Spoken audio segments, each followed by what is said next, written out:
Have you ever reacted way more strongly than a situation seemed to warrant? Maybe you left a conversation thinking, what the heck was that? Where did that come from?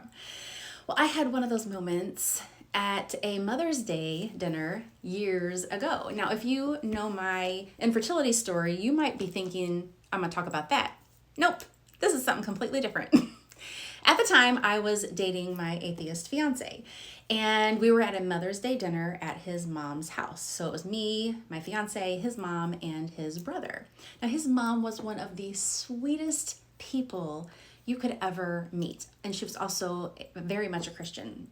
So we were sitting around the dining room table, eating and talking, and at some point, the conversation turned toward faith, religion, and God. Now, this was not unusual. This topic came up often, but I was always uncomfortable because not only was my fiance an atheist, his brother was also an atheist, and both of them were very outspoken.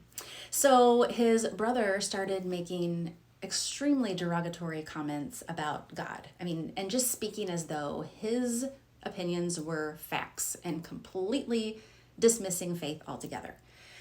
I don't remember exactly what he said, but I knew I was just like so offended on behalf of God, but I felt offended on behalf of his mom also.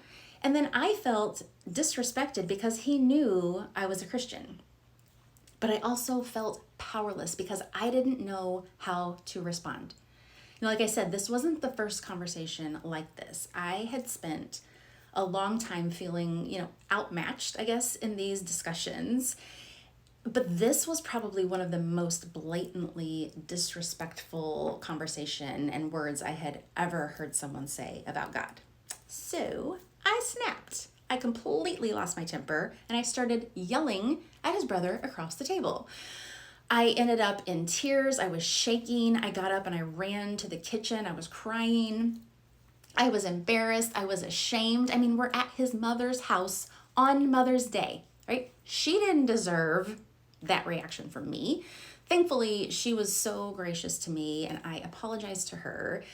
And once I calmed down, I apologized to the brother also just for my outburst. At the time, and even years later, I made this story about his brother.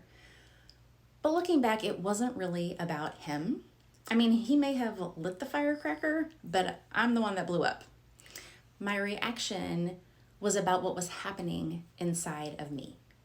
I was frustrated because I knew I cared deeply about my faith, but I didn't know how to articulate what I believed in a confident and calm way. And so my anger was a result of my own insecurity and just feeling unequipped. And I had allowed my frustration to build up over time. This was one of the key experiences that pushed me to really reflect deeply about my faith, to start asking questions, studying for myself so I could understand what I believed and why. And over time, my confidence grew.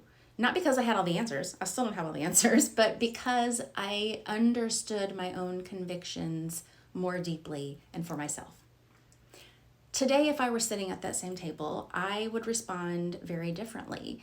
Not because my beliefs have changed, but because I am settled in my heart about my faith.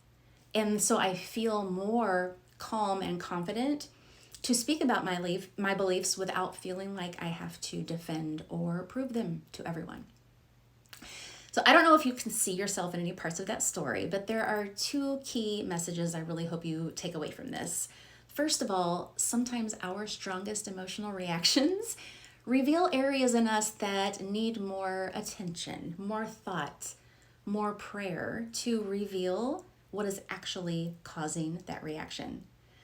And secondly, God can use the most uncomfortable experiences to strengthen our faith and deepen our convictions.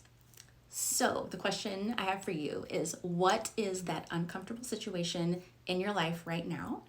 And how might God be trying to use that to teach you something about yourself, about Him, so that you can grow into the person He already sees that you can be?